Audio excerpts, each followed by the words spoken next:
Good evening. Welcome to Right Talk with Mike Lee. This is a show that I would have looked forward to doing if it had actually been planned in advance, but it's the kind of show that it jumped off in the last couple of days, as a matter of fact. But it's one that I'm really looking forward to because I've been wanting to talk to some young people who are conservatives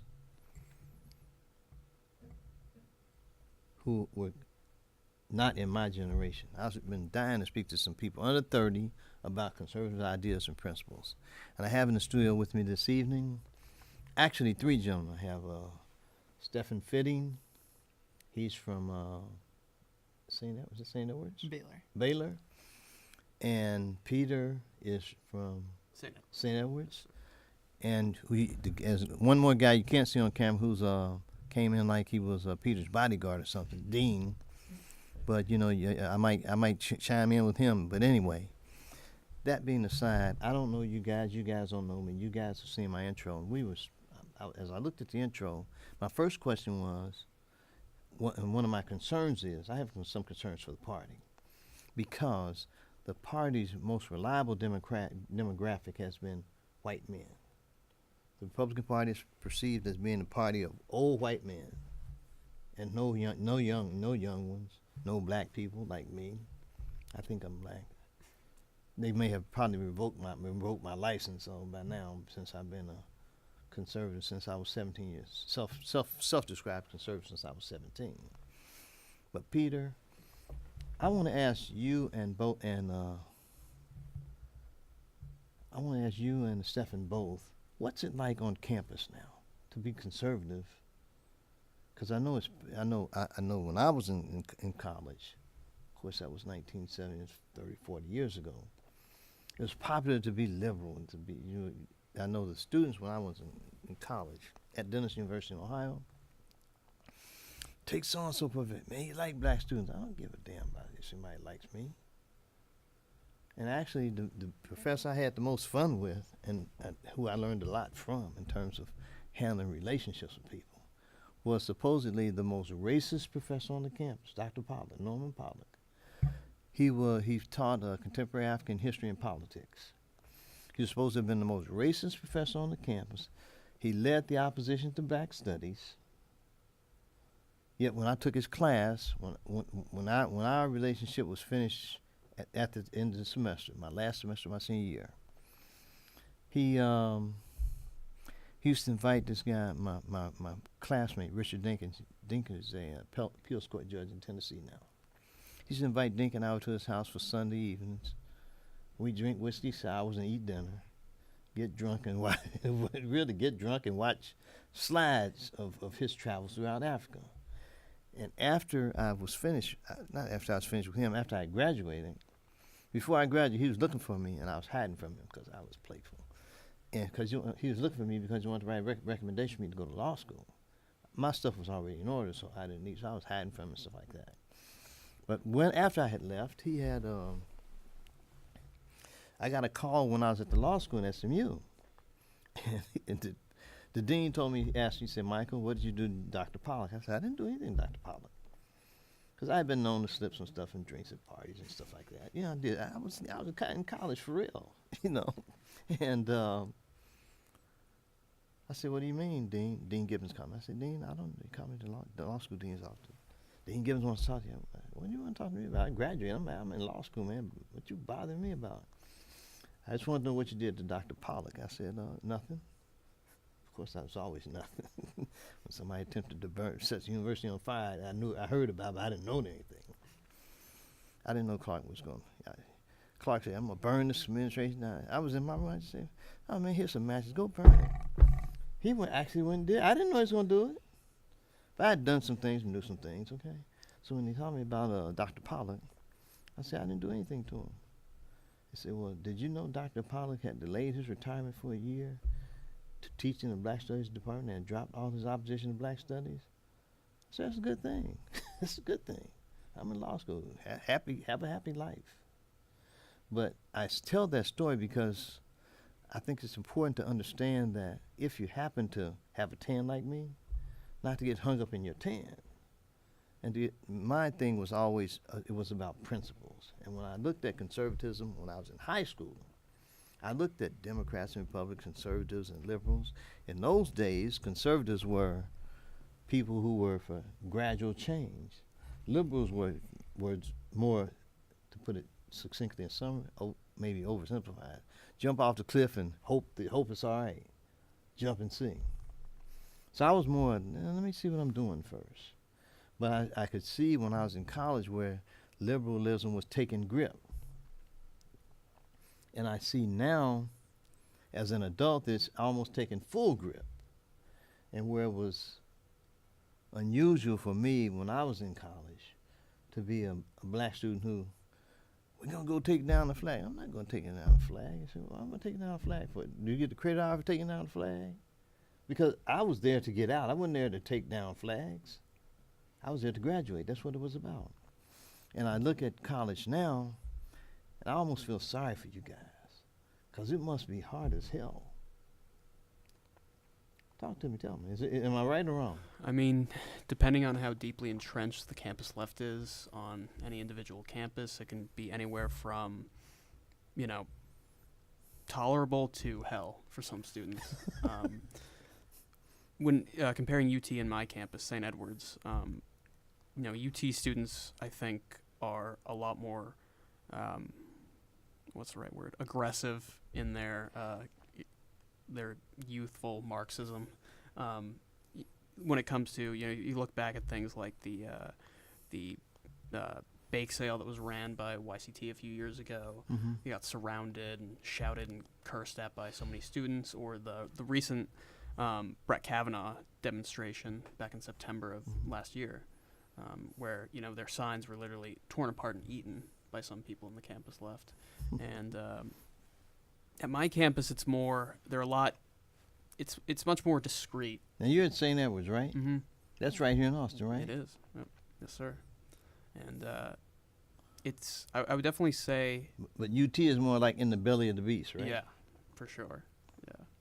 I think also being public and being so big, definitely they can drop the hammer down on a lot of opposing viewpoints. And at St. Edward's, it's more of the same, and Dean can attest to this, where it's not so much students sort of trying to stop you from speaking. It's more so you have to put up with a lot of professors who are really trying to shove their ideology down your throat. Because I see you're nodding your head, Stefan. As I'm an outside observer as far as universities and colleges go now, but it seems to me that colleges seem to be more aimed to indoctrinate you rather than educate you. Yeah, there's some good professors, but a majority of them are pretty left-leaning. My sophomore year, I got offered a day off of class and extra credit if I went to a Beto rally at MCC. So they're not afraid to hide it. And I think that's the big difference between conservative teachers and liberal teachers on campus. Is a conservative won't shove his politics into a school lesson that has nothing to do with politics. A liberal is going to use any chance they get to indoctrinate you, tell you this is what's right, this is the truth, like as their opinion. Yeah, at Baylor though, the students are one thing. They'll take our they'll steal our signs, they'll throw our stickers in the fountain. But I mean, worse honestly is the administration. If we want a speaker, they won't respond to us until the date has passed. If we want an event, we have to go up there several times, knock, get them to say, okay, fine, we'll approve your event. We had a anti-abortion event. We had a memorial for the unborn. All it was a sign saying this is how many babies were aborted this year, and some crosses out to just represent that. And Baylor, a private Christian university, put up trigger warnings all around our event. So it's actually viewpoint discrimination. Mm-hmm. Mm-hmm. On a campus, I know that when I was not several years, now it's a decade or so ago, a couple of decades ago, I noticed that on a college campus, you could have a Muslim club, you could have any kind of club, almost any kind of club you want. But if you had a Christian club, that was a problem. Which is insane. This nation is founded on Judeo-Christian principles. And it's as though the thing to do is free speech goes one way. You're free to speak against things, but you're not free to speak for things. Mm-hmm.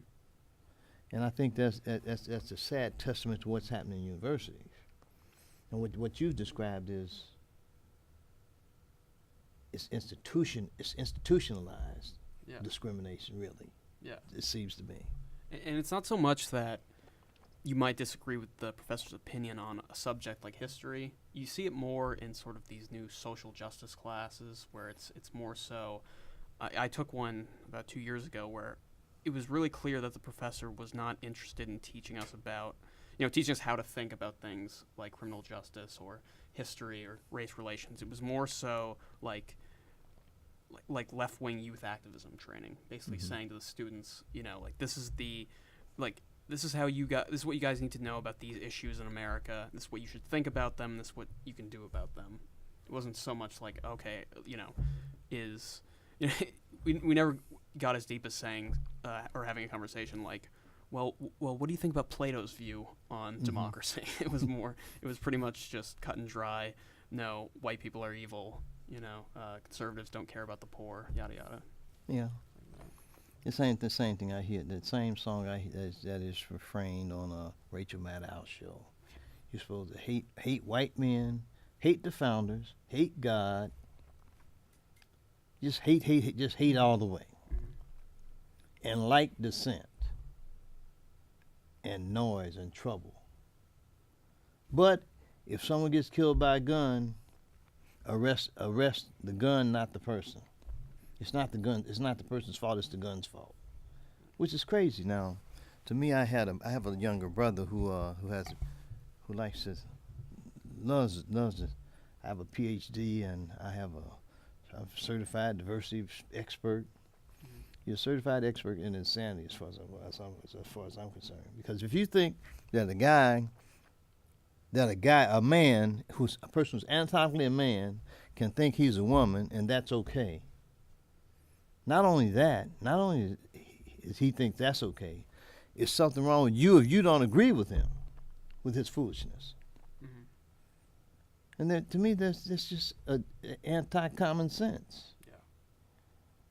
Yeah, I mean, it's one thing to, I'm an individualist. I think people should be allowed to do what they want to do as long as they're not infringing upon another person's rights. But this idea that other people have to accept something that's clearly not in line with mainstream biology, the idea that you can just change your gender, and that even some countries and some states are willing to put that into law to where you can be fined and punished. You can be punished. You don't because you don't recognize their made-up gender pronoun or their identity. And it's so sad because it's gotten to the point they're aggressive. There's something wrong with you. And in my intro, you'll see that in my intro there are many people who are important in my life, and one of them happened to be a law school roommate. And I categorize them all as sexually confused. And really,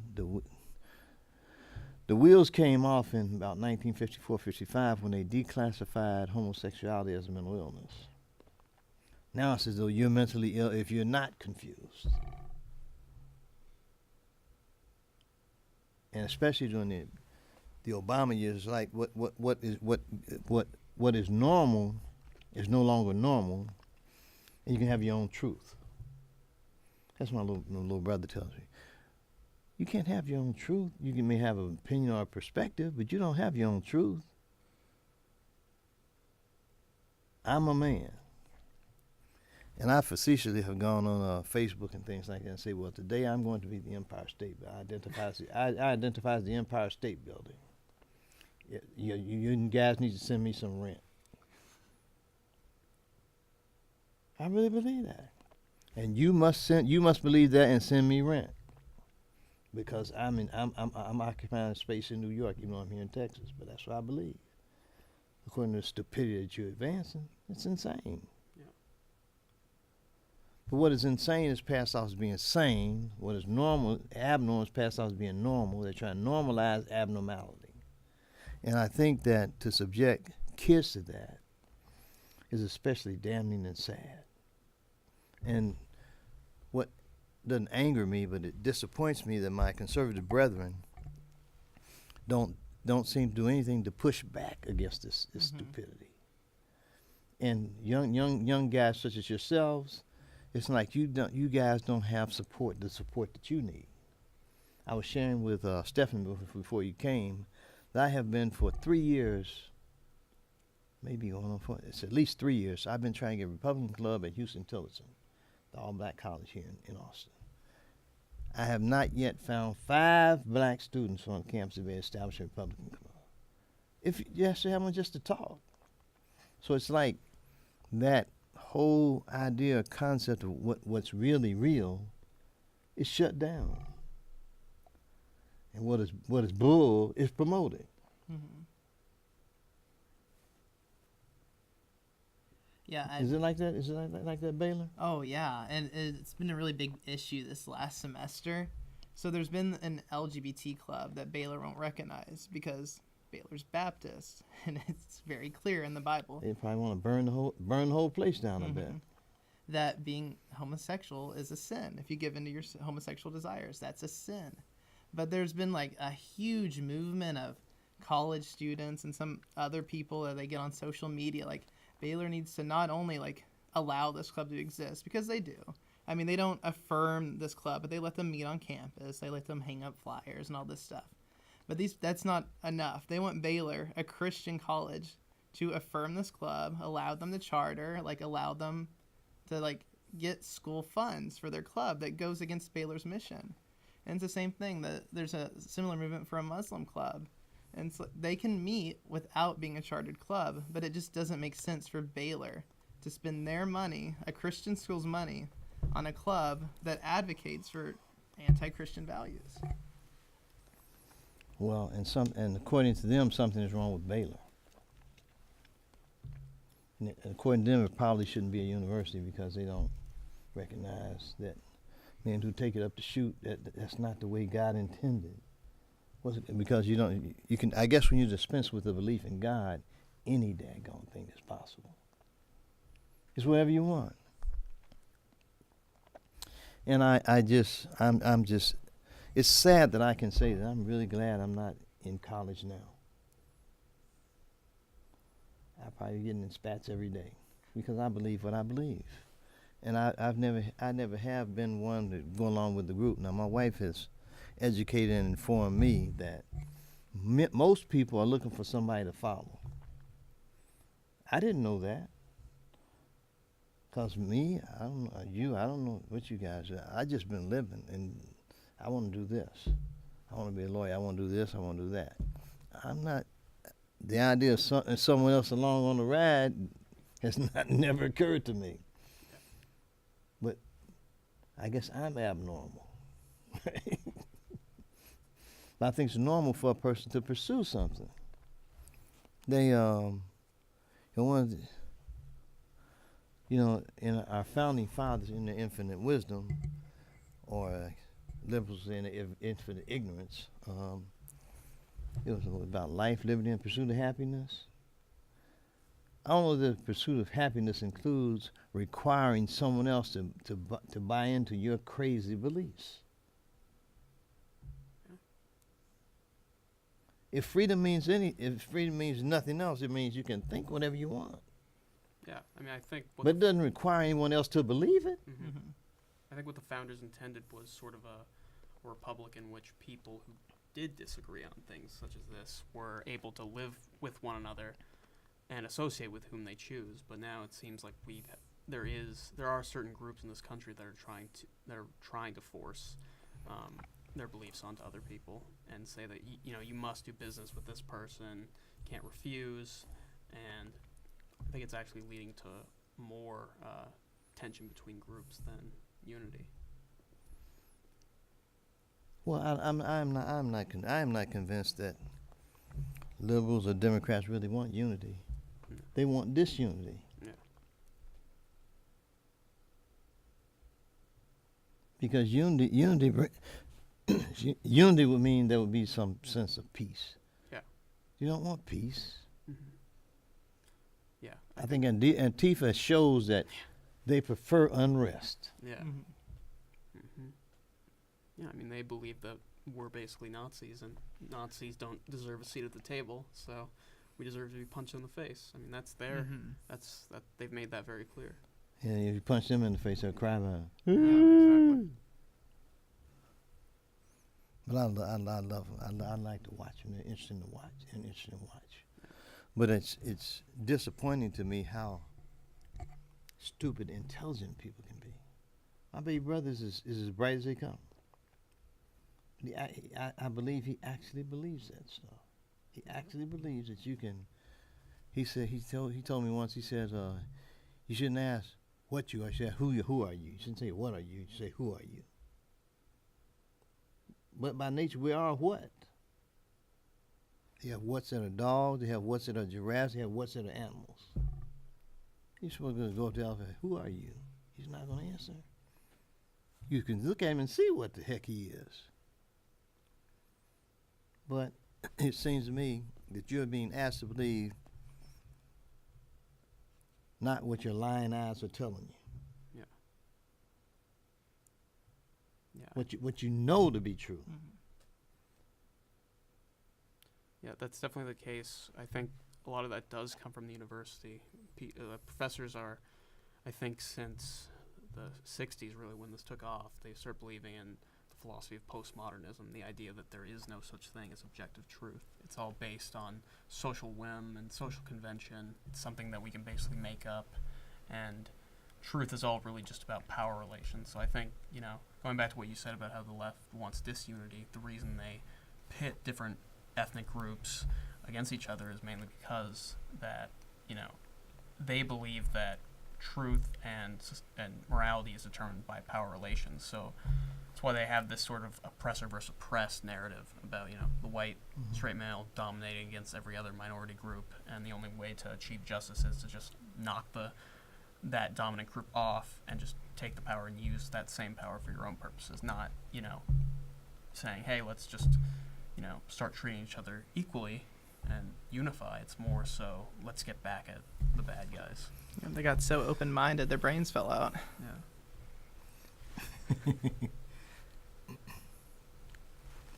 I remember reading several months ago. I read a lot of stuff and skim a lot of stuff, but I think there was something. I think it was University of Texas.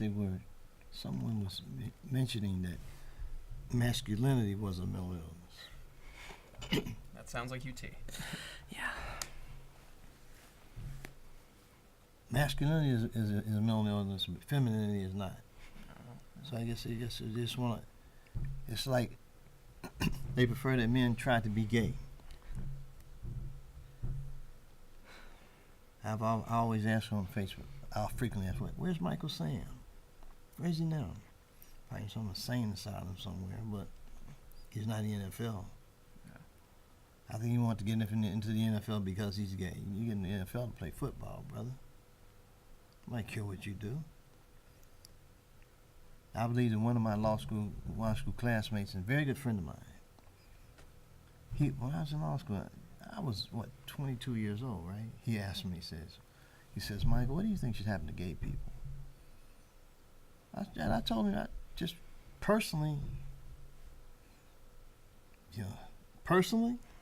I actually told him, I said, personally, I think they should be taken behind a barn and shot. But I said, you can't do that. You have to treat people humanely. And my bottom line was, I don't care what you do, just leave me out of it. You're free to do whatever you want as long as you don't bother me. Just don't bother me. Because I have a right to be free from whatever you're doing.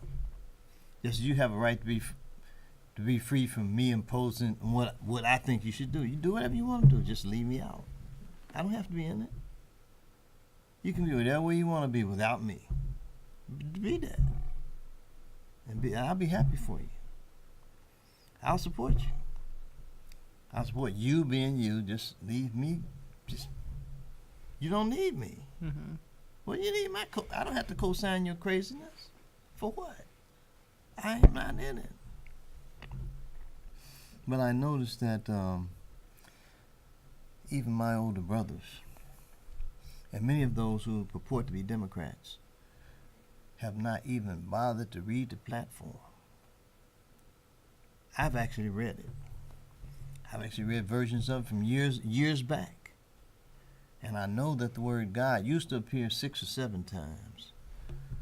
But I believe Obama insists that it appear in there one time. It appears in there one time. So as far as I'm concerned, it's a party, it's an anti-God party. But then you have Black Baptist churches full every Sunday. Oh Lord, this, God, that. And then on Tuesday, God, get out of the way, we got this. It makes no sense to me. In my introduction, there's a picture of James Bowie, Jim Bowie, who really educated me a lot in this arena. And he says to me, he was a preacher also. He says to me, he says, Michael, the one thing I don't understand is how African Americans can go to church on Sunday and vote Democrat on Tuesday. And I can't get an answer to that question. I have 2 PhD brothers. I can't get an answer to that question. I guess to them everything is relative. Till it's crunch time, huh? Yeah. Huh, Steph? I think it's definitely a failing of the Republican Party that we're not doing better with churchgoers, because there's no reason we shouldn't be. Well, I was talking to you guys before the show started, and the Republican Party troubles me, and the person who's chair now is a very good friend of mine, James Dickey. James, is that I've gone to 3 different conventions as a delegate from 3 different counties, Harris, Travis, and Caldwell. And what's missing from the convention are you guys. I was talking to you, Stefan, before we started. We were talking about some things. And I was saying that at the convention, you guys should have a table. Yeah, I think, when I talk to other people involved in YCT, I think a lot of it is because, young people feel like the Republican Party isn't really representing their values. And we were talking about how Texas Republicans failed to pass a heartbeat bill. They've kind of been a little bit shoddy on Second Amendment issues. So I think right now the current Republican Party is sort of pushing away young people and young conservative people. Mm-hmm. Well, I wonder if many young people even know what their values are. I wonder if you even talk to the people who are paying the bills for them. I wonder if you even have ever considered how they got to be where they are. Now my best friend, one of my best friends in Austin, his son worked in Obama's White House. He has a picture of he and his son with Obama and all this kind of stuff. We're good friends. But we're not at each other's throat. Someone thought that we would be, but that's not the way it went. But even he says it's a blessing to be in America. I mean, there's a reason people are breaking into this country. And I hear these fools say, we're a nation of immigrants. Yeah, we're a nation of immigrants who came over here to work. They didn't come over. They didn't come to Ellis Island waiting for welfare. They came to Ellis Island because they wanted to get to a place where they had an opportunity to get all they could get on their own. And I think about that now. Distant Democrat often, John Kennedy said, ask not what your country can do for you, ask what you can do for your country. And now it's like everyone's like a bird in the nest, waiting to be fed. Yeah. And the idea of work is no longer an ethic. The ethic is to beg or to expect someone to give something to you. Yeah. Mm-hmm. Yeah, it's definitely, Democratic Party's a lot different than it was 50, 60 years ago. Well, and unfortunately, it seems to be all about entitlement. Yeah. And when I listen to AOC and other fools, and I call them fools, Right. if I was in this room, would I call them fools? If they want to get down like that, we can get down like that if they want to. I don't go to the gym just for nothing. I'd like to see how hard I could hit somebody. But, when I think of the word equality, I've mentioned to you guys that one of my college classmates is the appeals court judge in Tennessee. I have asked him, what is equality? And after 6 months, he gave me a dictionary definition of equality. He was a civil rights attorney. Fought civil rights cases throughout the South. And I would think he would be able to tell me equality is this. And the idea of equality, it sounds good, but the reality of equality is probably almost, in my view, impossible to achieve.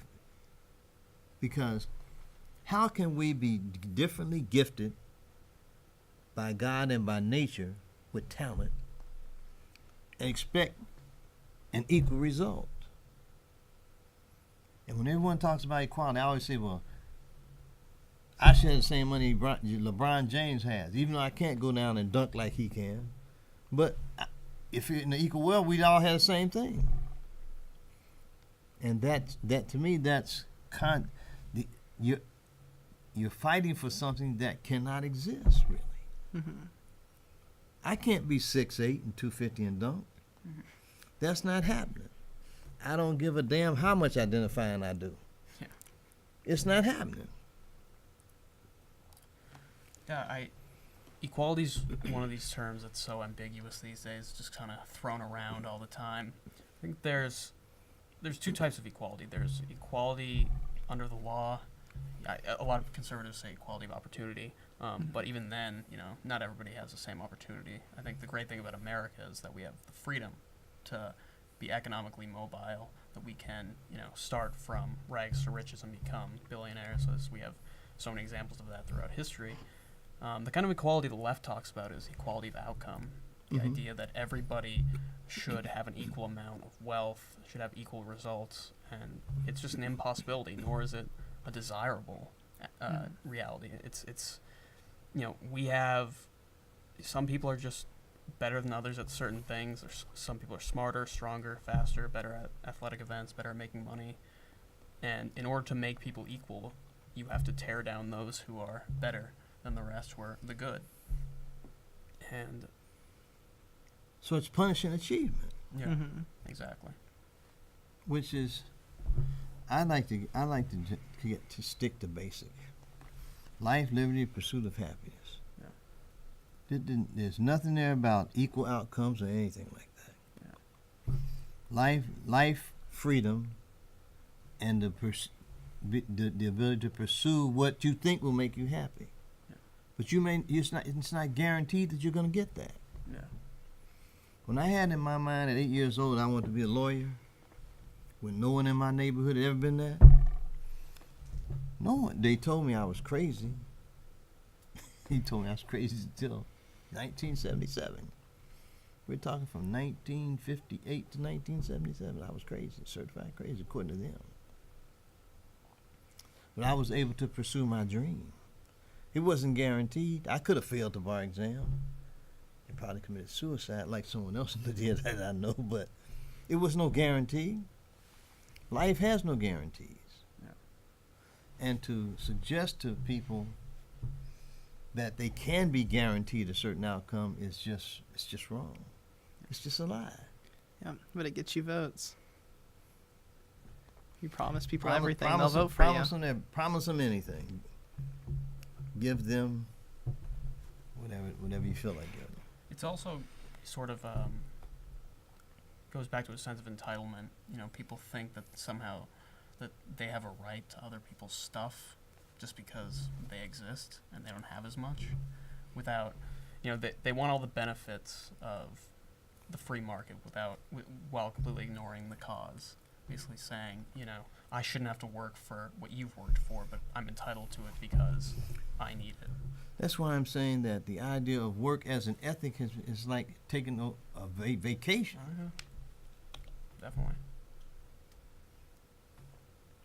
It's as though, say, when you're in college, I deserve to get a good grade. No, you work and you get what you earn. I know when I was in college, it was challenging at Denison, and I kind of used to do what I felt like doing. You used to mess with me, and I said, let me get a couple of A's, a couple of B's, just because it's all I feel like doing. Because I used to talk a lot of smack, right? But then, my last semester, I said, look, I'm going to get all A's because you guys don't think I do what I want to do. I'm going to get all A's just to show you. You can't get A's. You got Pollock, you got so-and-so, you got so. No black person ever got A from Pollock. Guess what's going to happen, y'all? And guess what happened? Because I worked like a Hebrew slave.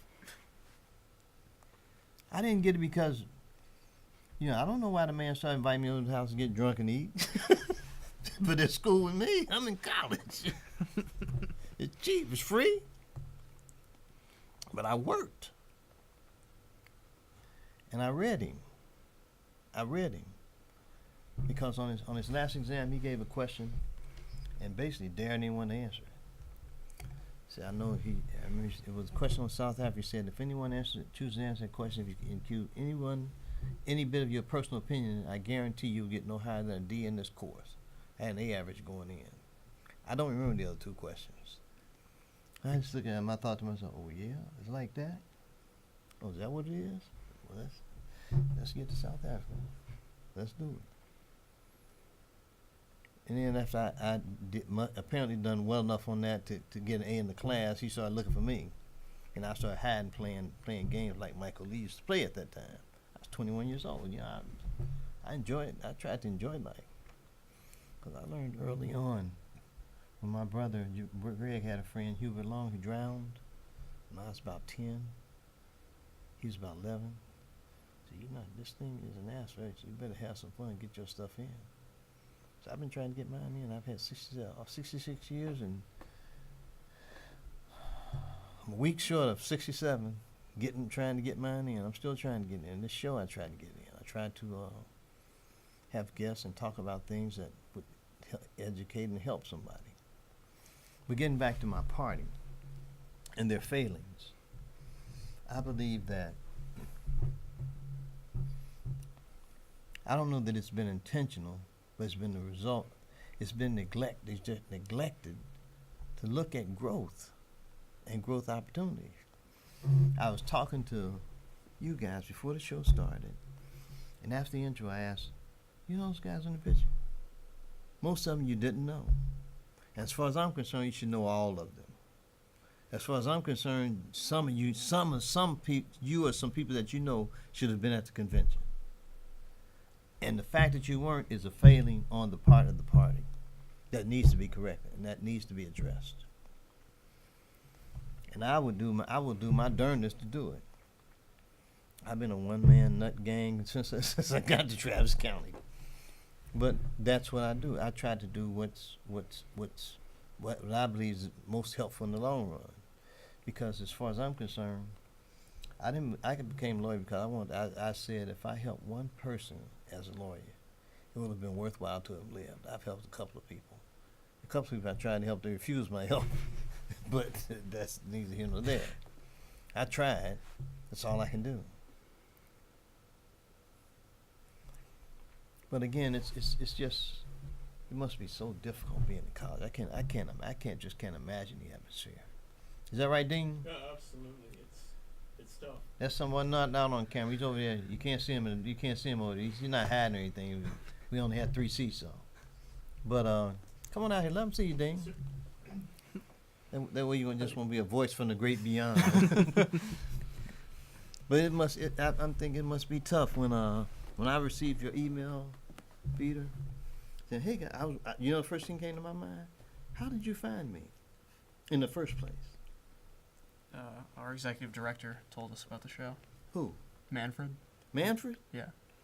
I've never met him. Manfred Went? Yes. Mm-hmm.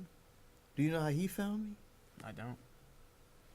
I was wondering how it happened because we were wondering about, usually last season we had shows booked all the way through. And I was wondering about today, and then I got that email from Manfred. show opportunity. Yeah, you have an opportunity. You have as many opportunities as you want or need, because I believe that we need to reach you guys and your friends and your family. For you, we need. I'm not sure that as many people knew you were there as need to know. And I sent your information. I'll tell you just for information purposes.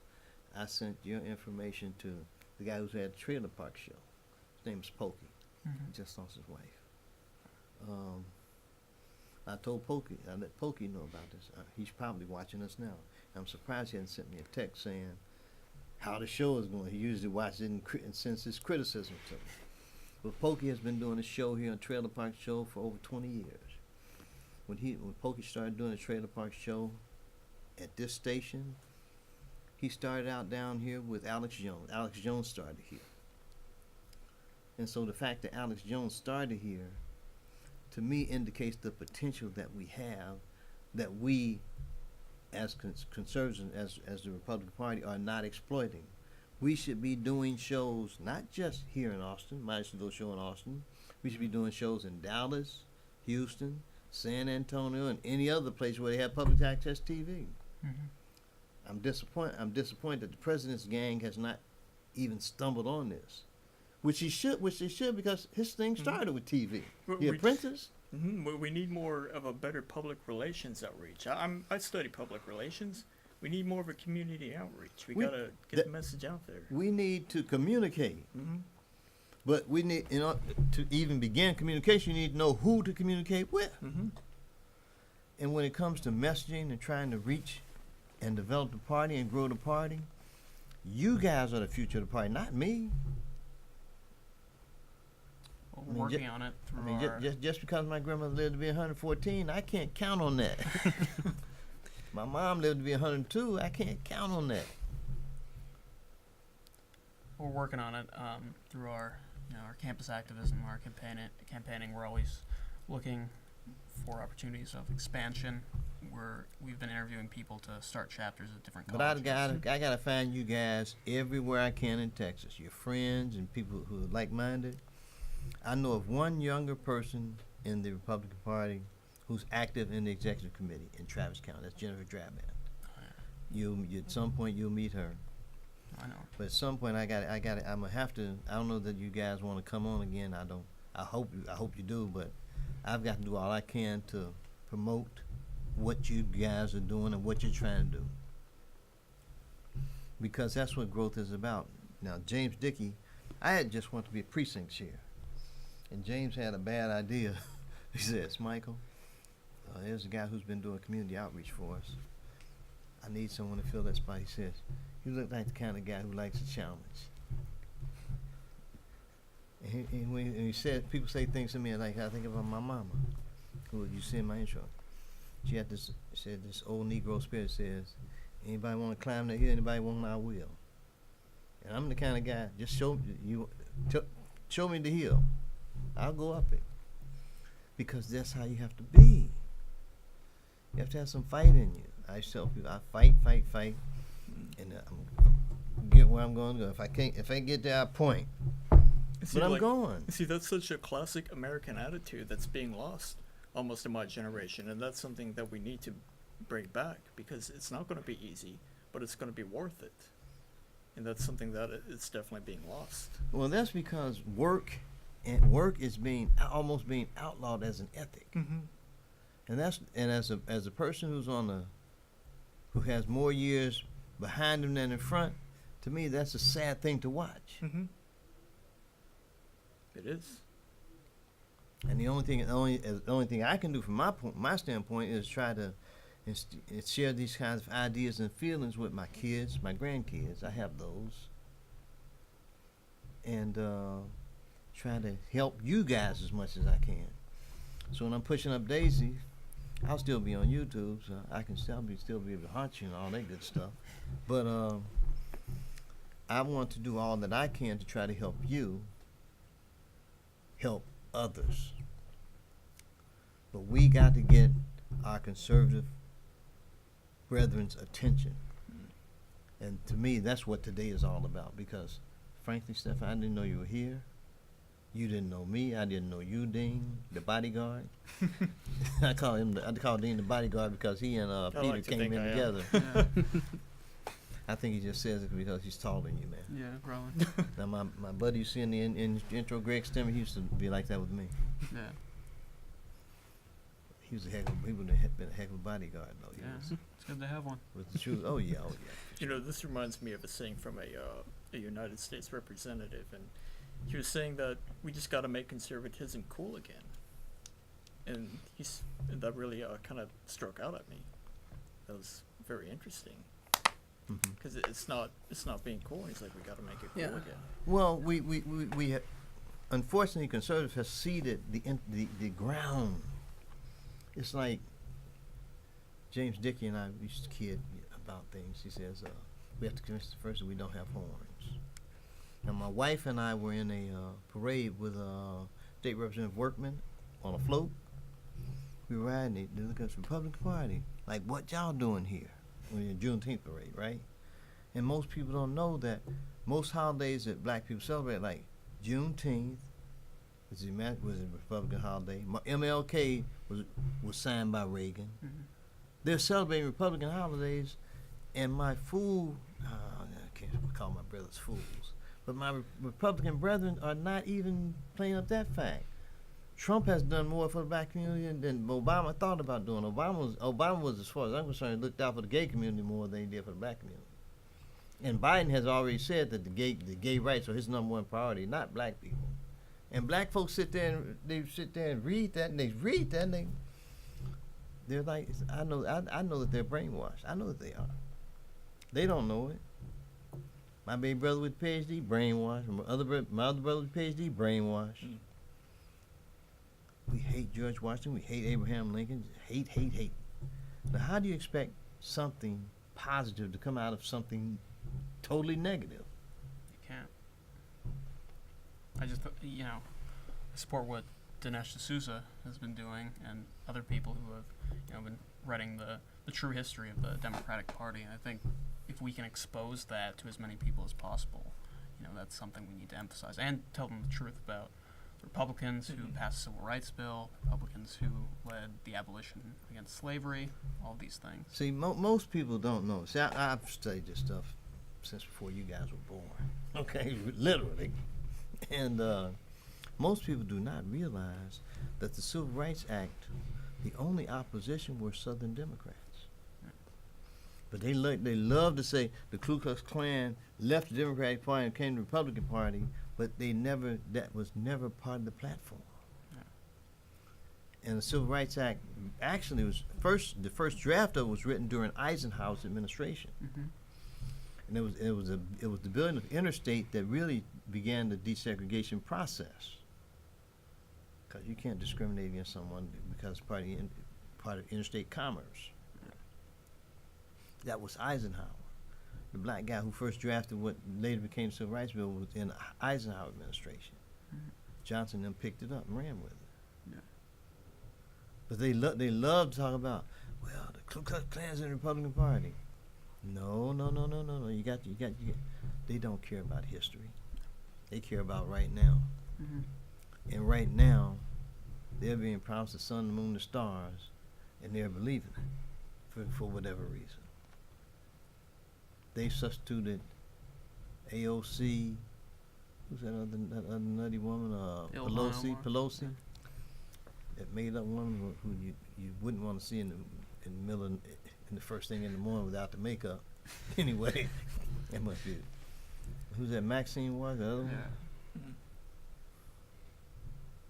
I might say anything about Maxine. It speaks for itself when you look at her. Yeah, pretty much. Listen to But it. they have African Americans so full of anger and so full of thinking you owe me something for slavery. And my thing is, well, send them a bill.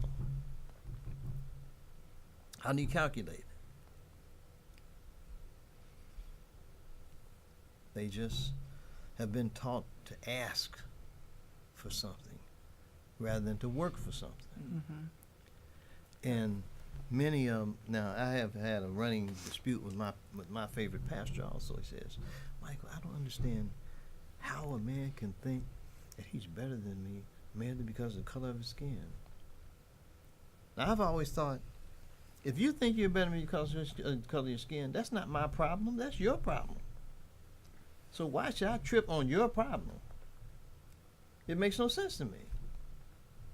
I want to go across the street. Well, he went across the street for me and he was white. I want to go across the street. I'm going across the street and give me something to eat. He's not stopping me from going across the street. He's just going across the street to get something to eat for me. That's the breaks. As Curtis Blow says. The breaks. You can't change reality. Of course, the people in the LGBTQ community believe they can just by merely thinking. I think differently. But I knew that was going to take a turn because I read something several months ago about they were coming up with a new category. Minor attracted adults. They want to be LGBTQ and M. Wow. Yeah, I mean, hopefully that it doesn't come to that, but I wouldn't put it past some people to go that far. If they get a vote for it. Yeah. You see, this is why we maybe need to bring back the Bible in our classrooms. I had a. You probably want to burn something down before that happened. Yeah, I'm Bible, almost. that's offensive to me. I'm almost worried about that because at Baylor they teach the Bible, but one of my freshman students said in their Bible class, they said if you don't write down she when you're referring to God, you're going to get a B in this class at best. Wow. So even if you teach the Bible, like, how do you make sure they're going to actually teach it?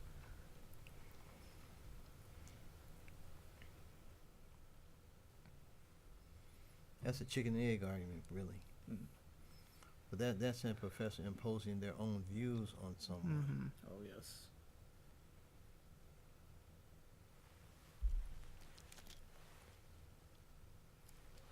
As though God's gender makes a difference.